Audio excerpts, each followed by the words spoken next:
সময়টুকু আমরা যদি বিভিন্ন কর্মের ভিতরে লিপ্ত হয়ে, বিভিন্ন ব্যক্তিগত কাজের ভিতরে লিপ্ত হয়ে মহান তাআলার স্মরণ থেকে দূরে সরে যাই, তাহলে আমরা একটি মহান নিয়ামত থেকে, মহান একটি সুযোগ থেকে আমরা সকলেই বঞ্চিত হয়ে যাব। ঠিক কিনা বলেন? আমরা বঞ্চিত হয়ে যাব। এখন আমরা এই রহমতের মাসে, মাগফিরাতের মাসে, নাজাতের মাসে আমরা আল্লাহর দেওয়া সেই বরকতে রমজানুল মুবারককে আমরা সাদরে গ্রহণ করে মহান তাআলার কাছ থেকে আমাদের পূর্বের অতীতের সমস্ত গুনাহগুলি যেন আমরা ক্ষমা করে নিতে পারি, সেই টেন্ডেন্সি, সেই আকল, সেই বিবেক, সেই ইনসাফ এবং সেই ঈমান, সেই আত্মবিশ্বাস আমাদের ভিতরে আল্লাহ পাক রাখার তৌফিক দান করেন। বলেন আমিন। আমার ভাইরা, আমরা পবিত্র মাহে রমজানুল মুবারকের এই বরকতময় মাসে আল্লাহ সুবহানাহু ওয়া তাআলা এই মাসকে এত মহিমান্বিত করেছেন।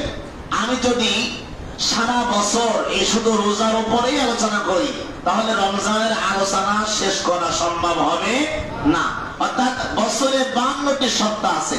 এই 52টি সপ্তাহে যদি আমি 52 সপ্তাহে এক বছর হয়, 52 সপ্তাহে যদি আমি শুধু রমজানের ফজিলত বর্ণনা করি, তাহলে রমজানের ফজিলত বয়ান করে শেষ করা সম্ভব না। জোরে বলুন সুবহানাল্লাহ। আল্লাহ পাক রব্বুল আলামিন এই রমজানুল মুবারকে শুধু আমাদেরকে কোরআন দেয় নাই, এই রমজানুল মুবারক এত দামি হয়েছে কেন, এত সম্মান এবং মর্যাদার আসনে বসলো কেন? তার অনেকগুলো কারণ আছে না নাই? অবশ্যই কারণ আছে। আমরা জানি তার এক নম্বর কারণ হচ্ছে মাহে রমজানুল মুবারক দামি হয়েছে কারণ এই মাসের মধ্যে আল্লাহ পাক তার মহিমান্বিত কোরআনুল কারীম নাযিল করেছেন। সুবহানাল্লাহ। নাম্বার 2, আল্লাহ পাক রব্বুল আলামিন এই মাসের ভিতরে, এই মাসকে এত দামি করার 2 নম্বর কারণ হলো এই মাসের ভিতরে আল্লাহ পাক লাইলাতুল কদর, যে একটি রাতের ইবাদত করলে 1000 মাসের চাইতে বেশি সওয়াব হয়, সেই রাত আল্লাহ পাক রমজানের ভিতরে নাযিল করেছেন। সুবহানাল্লাহ। এই হলো 2 নম্বর কারণ। নাম্বার 3 নম্বর কারণ আল্লাহ পাক কোন কারণে এই রমজানকে সম্মানিত করেছেন, রমজানকে এত দামি করেছেন, তার 3 নম্বর কারণ এই রমজানুল মুবারকের 6 তারিখে, 6 রমজানে আল্লাহ পাক হযরত মূসা নবীর উপরে তাওরাত কিতাব নাযিল করেছিলেন। সুবহানাল্লাহ। নাম্বার 4, আল্লাহ পাক রব্বুল আলামিন রমজানুল মুবারক এত দামি করলেন কেন? তার 4 নম্বর কারণ হচ্ছে এই রমজানুল মুবারকের 13 তারিখে আল্লাহ পাক রব্বুল আলামিন 13 রমজানে ঈসা নবী আলাইহিস সালাতু ওয়াস সালামের উপরে ইনজিল কিতাব নাযিল করেছিলেন। সুবহানাল্লাহ। নাম্বার 5, এই রমজানুল মুবারক এত দামি হলো কেন, এত বজ্র সম্পন্ন হলো? তার 5 নম্বর কারণ আল্লাহ পাক এই রমজানুল মুবারকের 18 রমজানে আল্লাহ পাক দাউদ নবীর উপরে জাবুর কিতাব নাযিল করেছিলেন। সুবহানাল্লাহ। নাম্বার 6 নম্বর কারণ আল্লাহ পাক এই রমজানুল মুবারক এত দাবি করার 6 নম্বর কারণ এই রমজান মুবারকের 20তম রমজানে আল্লাহ পাক রব্বুল আলামিন মুসলমানদের সবথেকে বড় বিজয় মক্কাকে আল্লাহ পাক রব্বুল আলামিন আমার নবীর মাধ্যমে বিজয় দান করেছিলেন। সেই দিনটা ছিল 20 রমজান। বলেন সুবহানাল্লাহ। শুধু কি তাই? এরপরে 7 নম্বরে আল্লাহ পাক রব্বুল আলামিন আমাদেরকে জানিয়েছেন এই রমজান মুবারকের পহেলা রমজানে আল্লাহ পাক রব্বুল আলামিন ইব্রাহিম নবীর উপরে সহিফা নাযিল করেছিলেন। সুবহানাল্লাহ। এরপর নাম্বার 8, আল্লাহ পাক রব্বুল আলামিন এই রমজানুল মুবারকে বাইতুল মুকাদ্দাস মুসলমানদের প্রথম কিবলা বলা হয়। এই মুসলমানদের প্রথম কিবলা যেটা জেরুজালেমে আপনারা শুনছেন, আমরা যেটাকে বলি মসজিদে আকসা, মসজিদে আকসা নামে আমরা যেটা চিনি, এই মসজিদে আকসা যেটি কাফেরদের, বেঈমানদের, খ্রিস্টানদের হাতে রাষ্ট্র ছিল, তাদের দখলে ছিল, সেই দখলদারিত্ব থেকে মুক্ত পেয়ে মাহে রমজানুল মুবারকে আল্লাহ পাক বাইতুল মুকাদ্দাসকে মুসলমানের হাতে তুলে দিয়েছিলেন। বলে সুবহানাল্লাহ। তাহলে রমজান শুধু এরকম অনেকগুলো কারণ রয়েছে যে কারণে আল্লাহ সুবহানাহু ওয়া তাআলা মাহে রমজানকে আমাদের কাছে এত সম্মানিত করেছেন। এই সব কারণের ভিতরে আল্লাহ পাক একটি মাস দিয়েছেন, সেটি হলো রমজান। তাহলে সেই রমজান যদি আমরা আল্লাহর দেওয়া হুকুমকে তামিল করি, তাহলে আল্লাহ পাক রব্বুল আলামিন আমাদের সম্মান, আমাদের মর্যাদা বাড়িয়ে দিবেন না কমিয়ে দিবেন? বাড়িয়ে দিবেন। আল্লাহ পাক রব্বুল আলামিন শুধু তাই নয়, এই পবিত্র রমজানুল মুবারকে আল্লাহ সুবহানাহু ওয়া তাআলা রমজান মাসের 30টা রোজা যদি আপনারা রাখেন, আমরা রাখতে পারি, আমরা যদি 30টা সাহারি ইফতারি পুঙ্খানুরূপে রমজানের হক আমরা আদায় করতে পারি, তাহলে আল্লাহ পাক আমাদেরকে কি কি পুরস্কার দিবেন? বান্দা আগে মজুরি চাই। কোন কাজ যখন বান্দা করতে যায় তখন মালিকের কাছে আগে প্রশ্ন করে আমার শ্রম খরচ কত দিবেন? কথা বলেন ঠিক কিনা? আমার মজুরি কত দিবেন? 500 টাকা দিবেন না 300 টাকা দিবেন? সব জায়গায় দেয়। যদি মালিক বলে আমি দেব আপনাকে 300 টাকা, তখন দেখবেন কর্মচারী বলে আমি অন্য জায়গায় কাজ করলে পাই 500 টাকা, আপনি 300 টাকা দিবেন, আমি কাজ করব না। আপনি যদি আমাকে 500 টাকা দেন তাহলে আমি কাজ করতে পারি, না হলে আমি কাজ করব না। তখন বলে ঠিক আছে আমি পারবো না। তাহলে যেখানে মজুরি বেশি পাই কর্মচারী সেখানে যায়। কথা বলতে হবে ঠিক কিনা বলে? তাহলে আমরা ছোট্ট এই মেসেজটিকে আমরা বুঝে নিলাম, বান্দা যেখানে লাভ হয় সেখানেই বান্দা ছুটে যায়, যেখানে লাভ হয় না বান্দা সেখানে ছুটে চলে যায় না। তাহলে রমজানুল মুবারক আল্লাহ পাক রব্বুল আলামিন আপনাকে আমাকে দেওয়ার আগে আল্লাহ পাক আপনার জন্য আমার জন্য পুরস্কার বরাদ্দ করলেন, মজুরি বরাদ্দ করে দিলেন। সুবহানাল্লাহ। সেই মজুরিটা কি কম না বেশি? সবাই জবান ছেড়ে বলেন কম না বেশি? সেই মজুরিটা আল্লাহ ছোটখাটো করে মজুরি দিলেন না। আল্লাহ সুবহানাহু ওয়া তাআলা রমজানুল মুবারকের কারণে আল্লাহ বলেন বান্দা ও বান্দা, অন্য কোন আমলের জন্য নির্ধারিত কোন জান্নাতের দরজা আমি আল্লাহ পাক রাখি নাই, কিন্তু রব্বুল আলামিন আমি আল্লাহ তোমাদেরকে জানিয়ে দিলাম ওয়াল হাব্বুল আসফি ওয়াল রাইহান ফাবিআইয়ি আলাই রাব্বিকুমা তুকাযযিবান। একটু জোরে বলতে হবে আল্লাহু আকবার। আল্লাহ সুবহানাহু ওয়া তাআলা আমাদেরকে জানালেন ও দুনিয়ার মুসলমান তোমরা শোনো, ও দুনিয়ার মুসলমান তোমরা শোনো, শুধুমাত্র রোজাদার ব্যক্তিদের জন্য জান্নাতের মধ্যে আমি আল্লাহ পাক রব্বুল আলামিন একটা দরজা রেখেছি, যেই দরজা দিয়ে নামাজি যেতে পারবে না, হজ করেওয়ালা যেতে পারবে না, যাকাত দেনেওয়ালা ব্যক্তি যেতে পারবে না, অন্য কোন আমলদার ব্যক্তি যেতে পারবে না, দানকারী যেতে পারবে না। একমাত্র ওই দরজাটা উন্মুক্ত থাকবে একটা আমল যারা করবে, সেটা হলো ফামান শাহিদা মিনকুম আশ-শাহরা ফালইয়াসুমহু।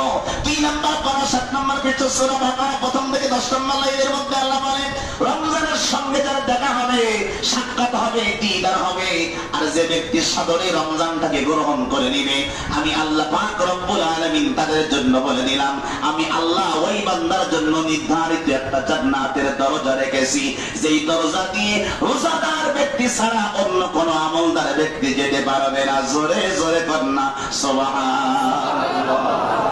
আমার ভাই এখানে শেষ নয়, এই হাদিসটা কোন জায়গায় আছে? বুখারী শরীফের 1797 নম্বর হাদিসের কথা বললাম। এরপরে মুসনাদে আমাদের 6626 নম্বর হাদিসের মধ্যে আছে রমজান মাস এত দামি এত মর্যাদা কেন পাইল? আল্লাহ সুবহানাহু ওয়া তাআলা রমজানের কারণে কি পুরস্কার আপনাকে আমাকে দিবেন? এই রমজান মাসে রোজা যেই ব্যক্তি 30টা রাখবে, 29টা না, 25টা না, 20টা না, 15টা না, আমার ভাইরা এক কথায় 30টা রমজান দ্বারা পরিপূর্ণরূপে আদায় করবে। আল্লাহ নবীজি মুসনাদে আহমদের 6626 নম্বর হাদিসের মধ্যে বলেন রমজানুল মুবারক চলে যাওয়ার পরে বান্দা এর মাঝখানে বা পরে যদি তুমি বান্দা দুনিয়া থেকে বিদায় নিয়ে চলে যাও, তোমার ইন্তেকালের পরে এই রমজানুল মুবারক এবং রমজানুল মুবারকের মাঝখানে রাতের বেলায় যারা জেগে জেগে তারাবি নামাজের মধ্যে হাফেজে কোরআনের পিছনে তারাবি নামাজ আদায় করো, কোরআন শোনো, ইমামের পিছনে যারা তেলাওয়াত শোনো, তুমি যদি ইন্তেকাল করো তোমার বন্ধু তোমার আপনজন কেউ তোমার পাশে যাবে না, তোমার কবরের মধ্যে নামাইয়া আবার উঠে চলে আসবে, তুমি একা হয়ে যাবে। ওই সময় তুমি বান্দা তোমার মাথার কাছে আমি রোজা তোমার ডান হাতে দাঁড়িয়ে যাব। সুবহানাল্লাহ। আরো জোরে বলতে হবে সুবহানাল্লাহ। কেউ যখন তোর বন্ধু থাকবে না বাবা, ওই সময় আমি রোজা তোমার সামনে দণ্ডায়মান হয়ে যাব। আর যখন মুনকার নাকির এসে যখন প্রশ্ন করবে, আমি রোজা মুনকার নাকিরকে বলবো ও মুনকার নাকির খবরদার খবরদার খবরদার, আল্লাহ এই বান্দাকে তুমি ডিস্টার্ব করো না কেন? কারণ এই বান্দা রাতের বেলায় এই বান্দা দিনের বেলায় কঠোর পরিশ্রম করেছে, অফিস করেছে, চাকরি করেছে, নিজের ব্যক্তিগত কাজ করেছে, কিন্তু আমি রোজাকে সম্মান করার কারণে ফজরের সুবহে সাদিক থেকে শুরু করে একেবারে সন্ধ্যা পর্যন্ত আমি রোজার কারণে না খেয়েছিল। আমার এই আল্লাহর বান্দা একটি মাস কষ্ট করার কারণে আমি রোজা করতেছি। ও মুনকার নাকির, আল্লাহর এই বান্দাকে আযাব দিলে আমি রোজাটা মেনে নেব না, রোজা দাঁড়িয়ে যাবে। এবার মুনকার নাকির চলে যাবে পায়ের দিকে, পা তখন ডাকবে পায়ের দিক থেকে। মুনকার নাকিরকে কোরআন শরীফ দেখে বলবে, আর মুনকার নাকির কোথায় যাও? আল্লাহর বান্দাকে শাস্তি দিতে পারবে না। মুনকার নাকির বলবে, কেন? অপর দিক থেকে রোজা আমাকে বাধা দিলে, তুমি কে? আমি তোমাকে চিনতে পারি নাই। সঙ্গে সঙ্গে কোরআন শরীফ ডাক দিয়ে বলবে, আমি হলাম সেই কোরআন। এই বান্দা সারাদিন রোজা রাখার পরে ক্লান্ত শ্রান্ত দেহবন নিয়ে মাগরিবের নামাজের পরে ঘুমায়া যেতে পারত, কিন্তু বান্দা ঘুমাই নাই। আমার আল্লাহর বান্দা ঘুমাই নাই। এশা আযান যখন মসজিদে দিয়েছে, একেবারে চাতক পাখির মতন আল্লাহর বান্দা ছুটে চলে গেছে মসজিদে। আল্লাহু আকবার, মসজিদে ছুটে চলে গেছে। ইমামের পিছনে দাঁড়িয়ে দাঁড়িয়ে কোরআন তেলাওয়াত শুনেছে, চোখে পানিগুলো ছেড়ে দিয়ে সরসরায়া কেঁদেছে। ও মুনকার নাকির, আমি কোরআন শরীফ বলতেছি, আল্লাহর এই বান্দা রাতের বেলায় দাঁড়িয়ে দাঁড়িয়ে তাহাজ্জুদ নামাজ পড়েছে, গভীর রাতে তারাবি নামাজ পড়ে ঘুমায় গেছে, আবার উঠে গেছে সাহারি লাগে, আবার দীর্ঘ সময় দাঁড়িয়ে দাঁড়িয়ে আমি কোরআনকে তেলাওয়াত করেছে। আজ আমি কোরআন ঘোষণা দিচ্ছি, আল্লাহর এই বান্দাকে জান্নাতে না যাওয়া পর্যন্ত আমি কোরআন আল্লাহর এই বান্দার পাশ থেকে আমি বিন্দু মাত্র সরে যাব না। জোরে কোন সুবহানাল্লাহ। আমার ভাইরা, এজন্য যারা 30টা রোজা রাখবেন তারা ভাগ্যবান, 30টা সাহারি যারা করবেন তারা ভাগ্যবান, 30টা তারাবি যারা পড়বেন তারা ভাগ্যবান।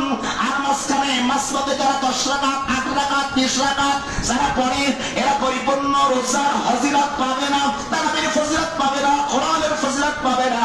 রমজান মাসে যারা 30টা রোজা পুঙ্খানুরূপে রাখে না, অর্ধেক রাখে, 30টা না রেখে 25টা রাখে, 20টা রাখে, বিভিন্ন অজুহাতের দোরাই দিয়ে, কাজের দোরাই দিয়ে যারা রমজান মাসের রোজাগুলি রাখে না, আল্লাহর এই মহা নিয়ামত থেকে আল্লাহর ওই বান্দা সম্পূর্ণ বঞ্চিত হয়ে যাবে।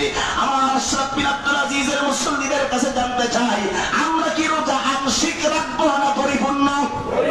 সবাই বলেন নাই জবান ছেড়ে, আমার আংশিক না পরিপূর্ণ? আমরা কি তারাবি নামাজ 10 রাকাত পড়বো না 20 রাকাত? 30টা পড়বো না 15টা পড়বো? এজন্য খুব সাবধানতা অবলম্বন করবেন। আল্লাহ আপনাকে আমাকে এই নিয়ামত আগামী বছর আবার ফিরে পাবেন কিনা আপনার কাছে কোনো ওয়ারেন্টি কার্ড নাই, গ্যারান্টি কার্ড নাই। মনে কি নাই, আপনার পরিবারের কত আপনজন কিন্তু গত বছর চলে গেছে, কিন্তু এই বছর আর আপনার সাথে তারা বেঁচে নাই।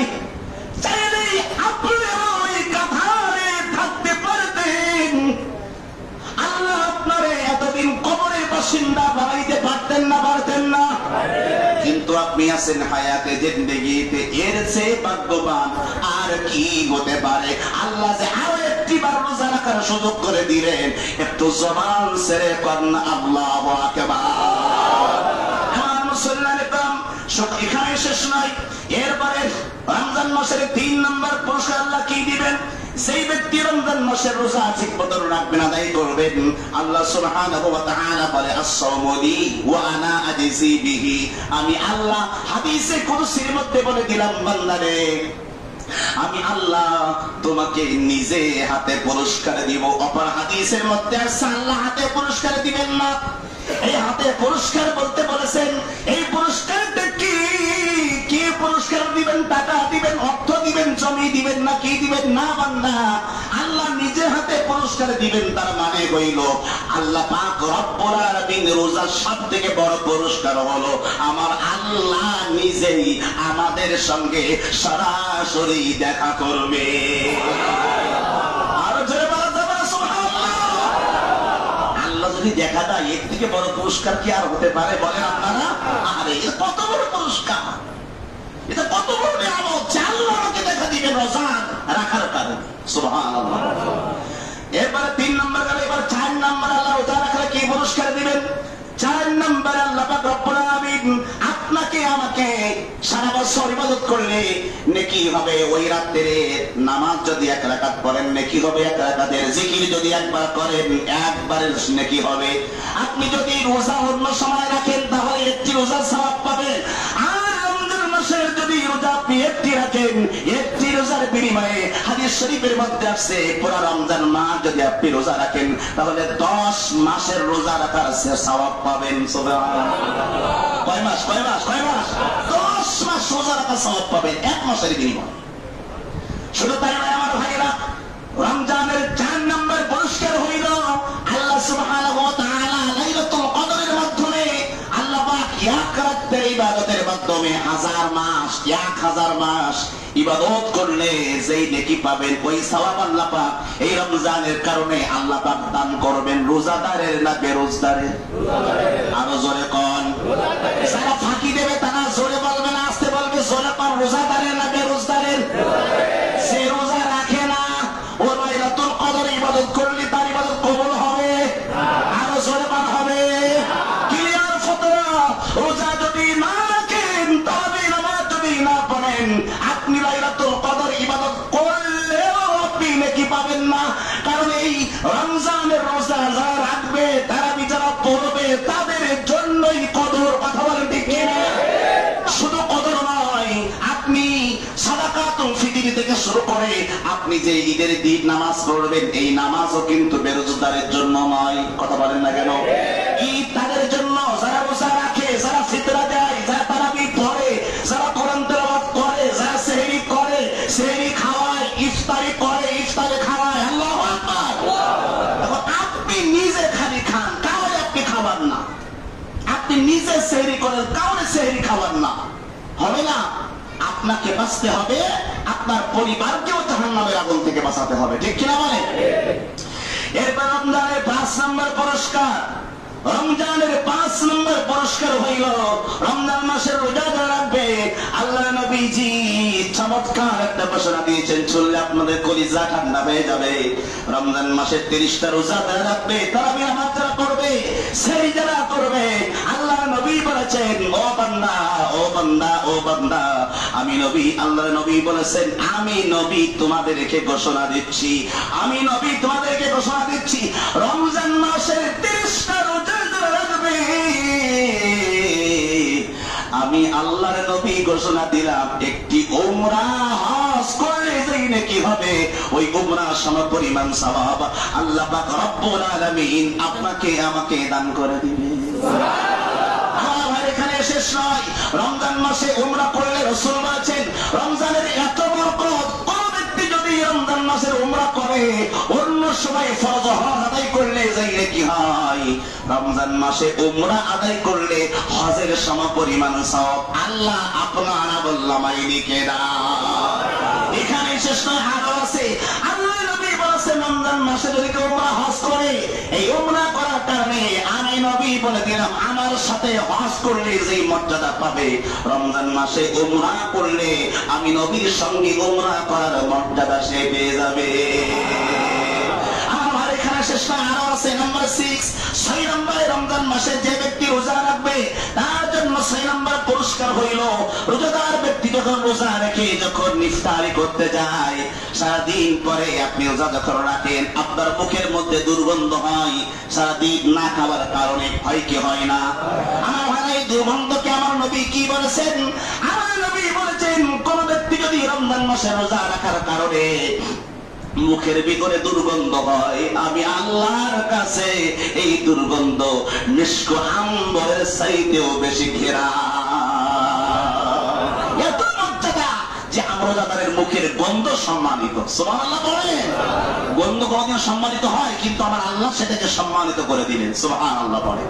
এখানে শেষ নয়, কোন ব্যক্তি যদি রমজান মাসের রোজা রাখে রোজাদার ব্যক্তির জন্য প্রত্যেকদিন খুশির খবর আছে 2টা। জোরে বলতে হবে কয়টা? এক নম্বর খুশি, সবাই আওয়াজ করে বলবে আপনাদের পিতা মাতা মা নাই কাদের হাত তোলেন, কাদের মা নাই হাত তোলেন, হাত নামান।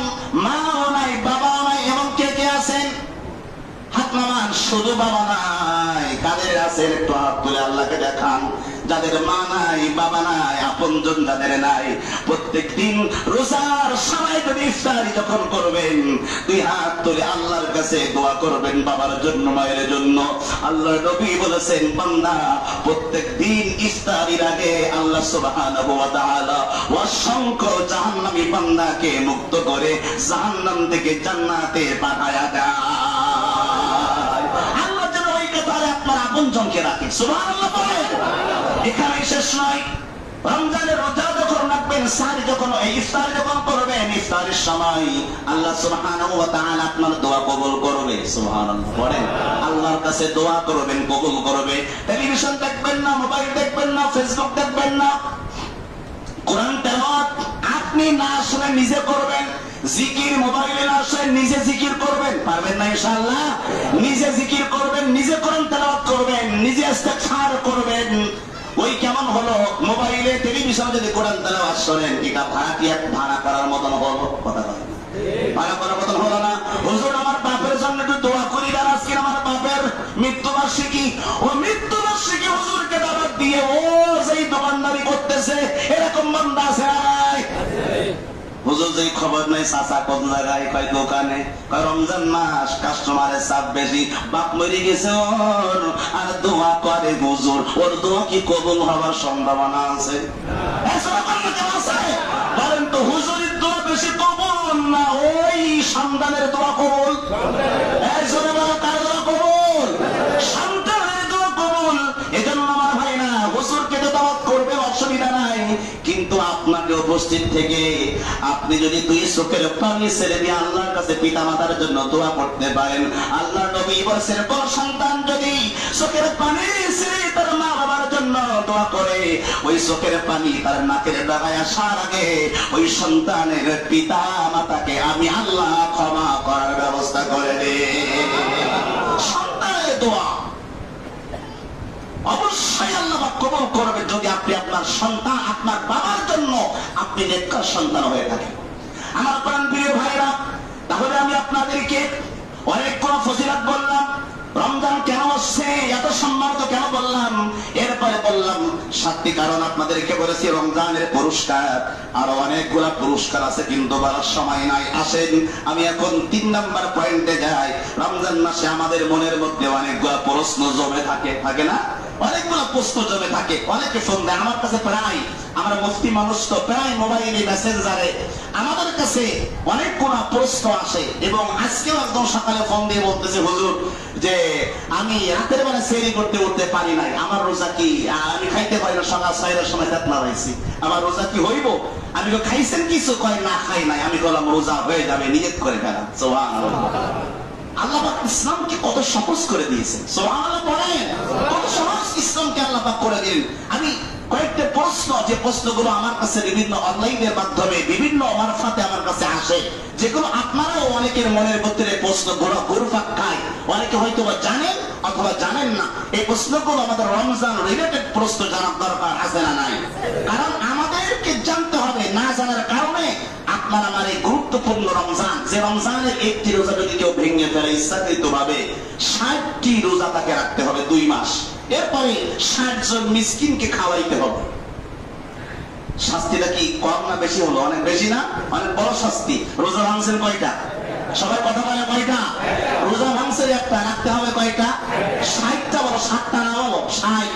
6 পিটিয়ে সৈন্য 60টা রোজা। এই 60টা রোজা রাখার মাঝখানে যদি একদিন ভেঙে ফেলান, আবার 60টা। কথা বলছেন না? 60টা রাখতে পারতে মাঝখানে আবার যদি একটা মিস্টেক হয়, তাহলে আবার আপনার জন্য 60টা। এখানে শেষ নয়, 60 জন ইয়েতিম মিসকিনকে আপনার 60 দিন খাওয়াতে হবে। অনেক বড় শাস্তি। তাহলে রোজা কি ভাঙা যাবে? সবাই কথা বলেন, যাবে? রোজা ভাঙা কোনোভাবেই যাবে না। জীবন দেব, রোজা ভাঙবো না। কথা পারি না, জীবন দিব, রোজা ভাঙবো না। প্রয়োজনে ক্লাস 1 বেলা কম করবো, প্রয়োজনে 1 ঘন্টা অফিসে ডিউটি কম করবো। কিন্তু অনেক ভাইরা আছে মানে কি বলে আপনার হার্ড ওয়ার্কিং কাজ করেন। যেমন উদাহরণস্বরূপ আপনার যারা বিল্ডিং এর কাজগুলো করেন অথবা রাস্তার কাজ করেন, আমি দেখেছি অনেক ভাইয়া রোজা রাখেন না। এরকম আছে না নাই? আমার ভাইয়া, আল্লাহ পাক আপনাকে 11 মাস সুযোগ দিয়েছেন বান্দা, রিজিক অন্বেষণ করেন। আপনি কি আপনি কি এটা বুঝেন না যে রমজানের আগে আমি একটু বেশি ইনকাম করে নেবো, ওভার টাইম করে ইনকাম করে বেশি করে রমজান মাসের ডিউটি আমি কমায় দিব, যেখানে 8 ঘন্টা সেখানে করবো 4 ঘন্টা, আর সেখানে 4 ঘন্টা ডিউটি করে আমার সব কর্মক্ষম কমিয়ে আমি রোজাটা রাখবো। কারণ আপনি কাজ থাকলে কাজ পাবেন, কিন্তু জীবন চলে গেলে, রোজা চলে গেলে আর আপনার জীবন থেকে ওই রোজাকে আপনি আর ফিরে পাবেন না। রোজা ঠিকই আসবে, কিন্তু আপনার হায়াত তো কমতেছে। কথা হয় না, ঠিক না? আমরা বলি যে ওর বয়স তো অনেক বেশি, বয়স কেন বাড়ে না? যেদিন আমরা দুনিয়া থেকে আসছে বলে অনেক বয়স বেশি হয়েছে, না, কারো বয়স বেশি হয় না, বরঞ্চ বয়স কম হয়। কথা বলে না? মনে করেন আমার হায়াত 60 বছর, কয় বছর? 60 বছর। আমি যেদিন থেকে আসছি ওই দিন থেকে আমার হায়াত কি বাড়তেছে না কমতেছে? কথা বলেন না কেন? কমতেছে না বাড়তেছে? আমরা বলি ও তো অনেক বয়স হয়েছে। কে অনেক বয়স হয়েছে? ও তো বয়স কমছে। কারণ বয়স তো বান্দা, হয় 60 না হয় 50, এর বাইরে যাওয়ার কোন সুযোগ আছে? তাহলে আপনার যদি আনলিমিটেড বয়স আল্লাহ আপনাকে হায়াত দিত, তাইলে বলতে পারতেন যে আমার বয়স অনেক হয়েছে। কিন্তু আপনার বয়স তো বাড়া নাই, আপনার বয়স কমতেছে। আপনার বয়স নির্ধারিত ছিল যখন আপনি মায়ের পেটে ছিলেন, যেদিন থেকে আসছেন আপনার আস্তে আস্তে আপনার হায়াত কমতেছে, আপনার সবকিছু রিজিক কমতেছে, বয়স কমতেছে, সবকিছু কমে আসতেছে। আমার ভাইরা, এই রমজান মুবারকে অনেক ভাইরা রোজা রেখে, আমার ভাইরা সাহারি যদি আপনি না খান সেক্ষেত্রে আপনার রোজা হবে কিনা? হ্যাঁ, যদি আপনি যে কোনো সময় চাকনা পান, যদি খেতে না পারেন আপনার রোজা হয়ে যাবে। আপনি যদি আর পুনরায় কিছু না খান, রাত আছে মনে করে খাওয়া যাবে? কথা বলে, রাত আছে মনে করে খাওয়া যাবে না। সন্দেহ মনে করে যে আজান মনে হয় দিছে, সকাল মনে হয় হইল, দেখি তাহলে দ্রুত একটু খেয়ে নেই, না, এই সুযোগ নাই। আপনাকে ওই অবস্থায় রোজা রাখবেন। যখনই চাকরি ভাবে নিয়ত করে ফেলবেন, খাইতে না পারলে আল্লাহ পাক আপনার রোজাকে কবুল করে নেবেন, বলে সুবহানাল্লাহ। এরপরে আমার ইফতারি করবেন কি দিয়া? এটা অনেকের মনের ভিতরে প্রশ্ন। আমরা তো হরেক রকম আইটেম দিয়ে আমরা ইফতারি করি, কিন্তু ইফতারি আইটেম রাসূল কারীম বলছেন 2টা। যেরকম কয়টা? নাম্বার 1, প্রথম শর্ত হচ্ছে আপনাকে ইফতারি করতে হবে খেজুর দিয়া। জোরে বলেন কি দিয়া? এটা হচ্ছে বরকত রাসূলের সুন্নাহ। তাহলে খেজুর দিয়ে ইফতারি করা কি? জোরে বলেন কি? সুন্নাত। যদি খেজুর না পান তাহলে আপনার কি বলে খাসির রেজালা অথবা মুরগির রোস্ট অথবা চিকেন, এটা দিয়ে করবেন। নাকি কি দিয়ে করবেন? পানি। জোরে বলেন কি দিয়া? রাসূল বলেন যদি খেজুর না পাও, শুরুটা করবেন পানি দিয়া। এরপরে আপনি অন্য কিছু খাওয়ার সুবিধা নাই। রাসূলের তরিকা হচ্ছে প্রথমে খেজুর। খেজুর যদি না থাকে কোনো কারণে, তাহলে প্রথম ইফতারি হবে কি দিয়া? আমার কথা কি আপনারা স্পষ্ট বুঝেছেন সবাই? এরপরে বাকি যেগুলো থাকবে আইটেম, সেটা আপনি খাওয়ার সুবিধা নাই, শুরু করবেন পানি দিয়া। এরপর নাম্বার 3, ইচ্ছাকৃত ভাবে যদি রোজা ভাঙেন, তাহলে তো সেটা আপনাদেরকে বললাম যে 60 জন 60টা রোজা 60টা মিসকিনকে খাওয়াতে হবে। এরপরে ভুলে খেয়ে যদি আপনি ফের রোজা হবে কিনা? যেমন রোজার মাঝখানে হঠাৎ করে আপনি ওযু করতে গেছেন, তো আপনার তৃষ্ণার্ত পেয়েছে, আপনি বুঝতে পারেন, হঠাৎ করে পানি খেয়ে ফেলছেন। তো পানি খাওয়ার পরে পানি অলরেডি খেয়ে ফেলেছেন, এমন সময় মনে পড়ছে হায় হায় আমি তো রোজা, তো এখন আপনার রোজা ভাঙবে কিনা? না, আপনার রোজা ভাঙবে না। পুনরায় যদি আপনি আবার পানি না খান, যদি ওই মুহূর্তে আপনার মনে পড়ার সঙ্গে সঙ্গে যদি গালের ভিতরে থাকে ফেলে দিবেন, অর্ধেক খান, বাকিটা ফেলে দিবেন। যদি আর খেয়েও ফেলেন তাহলে আর পুনরায় খাবেন না। ভুলে যদি খেয়ে ফেলেন আপনার রোজা আল্লাহ কবুল করে নেবে। সুবহানাল্লাহ বলেন। আল্লাহ পাক কত সহজ করে দিয়েছেন। এরপরে রোজা রাখা অবস্থায় যদি আপনি শরীরের মধ্যে ওষুধ লাগান, কি লাগান? এই মাসআলাটা আমার কাছে বেশি আছে। সেটা হলো যে অনেক ভাইরা বলে হুজুর, সেদিন একজন ফোন দিছে, এই কোনাবাড়ি থেকে ফোন দিছে একজন, যে হুজুর আপনার এলাকার, আমি আপনার মসজিদের এলাকায় আমি থাকি, তো একজন ভাই আমার কাছে ফোন দিল, দিয়ে জিজ্ঞাসা করলো যে আমি রমজান মাসে যদি ওষুধ লাগাই, কিংবা যদি আমি এটা কি বলে অপারেশন করি, কিংবা শরীরের মধ্যে ইনজেকশন পুশ করি, শরীরের ভিতরে যদি কোনো ঔষধ প্রবেশ করায়, আমার রোজা হবে কিনা? না, আপনার রোজা হবে না। যেটা আপনার পেটের ভিতরে, যেমন উদাহরণস্বরূপ আপনার চোখের ভিতরে দিলে এটা শরীরের মধ্যে যাবে না, আমার কথাটা বুঝলেন? কিন্তু যদি আপনার দেহের ভিতরে ইনজেকশন পুশ করেন, যেটা আপনার দেহের ভিতরে চলে যাবে, যেটা আপনার দেহের ভিতরে চলে যাবে, শরীরের ভিতরে ইনজেকশন দেওয়া, ভিতরে কোনো ঔষধ লাগানো, ক্ষত স্থানে কোনো দেওয়া, এটা আপনি করবেন না। করলে আপনার রোজা ভঙ্গ হয়ে যাবে, আপনার রোজা আদায় হবে না। এটা খুব ক্লিয়ার ফতোয়া, এটা মনে রাখবেন। এরপরে অসুস্থ অবস্থায় বা সফরে থাকলে রোজার বিধান কি? অসুস্থ অবস্থায় অনেক ভাইরা যদি রোজা রাখতে পারে আলহামদুলিল্লাহ, আর যদি কোনো কারণে রোজা আপনি রাখতে না পারেন, দূরে কোথাও সফরে গেছেন, জরুরি প্রয়োজনে না গেলে হচ্ছে না, এমন সময় যদি আপনি রোজা রাখতে কোনো কারণে যে চিন্তা করেন যে আমি রোজা রাখলে আমার জন্য অনেক জুলুম হয়ে যাবে, অনেক কষ্ট হয়ে যাবে, আমার দ্বারা সম্ভব হবে না, অনেক দূরের জার্নি করতেছি, তাহলে সেক্ষেত্রে আপনি রোজা ভাঙতে পারবেন। এই রোজা আপনি যখন সফর থেকে ফিরে আসবেন বা রমজানের পরেও আপনি একটা রোজা আপনি রাখতে পারবেন। ফামান কানা মিনকুম মারিদান আও আলা সাফারিন ফাইদ্দাতুম মিন আইয়ামিন উখরা। কোরআনুল কারীমে আল্লাহ 2 নম্বর বা 6 নম্বর পৃষ্ঠায় সূরা বাকারার মধ্যে এই আয়াত দিয়েছেন যে অসুস্থ অবস্থায় এবং সফরে থাকলে আল্লাহ আপনার রোজা মওকুফ করে দিয়েছেন। অর্থাৎ লম্বা সফর, দীর্ঘ সফর হলে আর অসুস্থ হয়ে গেলে, এমন অসুস্থ একটু জ্বর আসছে না, একটু পেট ব্যথা করছে না, এরকম অসুস্থতা থাকতে হবে যে কারণে আপনার জীবন উষ্ণাগত যায়, বা ডাক্তার নিষেধ করছে যে আপনি রোজা রাখলে আপনার শরীর বিপন্ন হতে পারে, আপনি মারা যেতে পারেন, কিংবা আপনার মারাত্মক কোনো ক্ষতি হতে পারে, এইরকম পর্যায়ে যদি আপনি চলে যান তাহলে আপনি রোজা ভাঙতে পারবেন, পরবর্তীতে সুস্থ হলে রাখতে পারবেন। কথা কি ক্লিয়ার?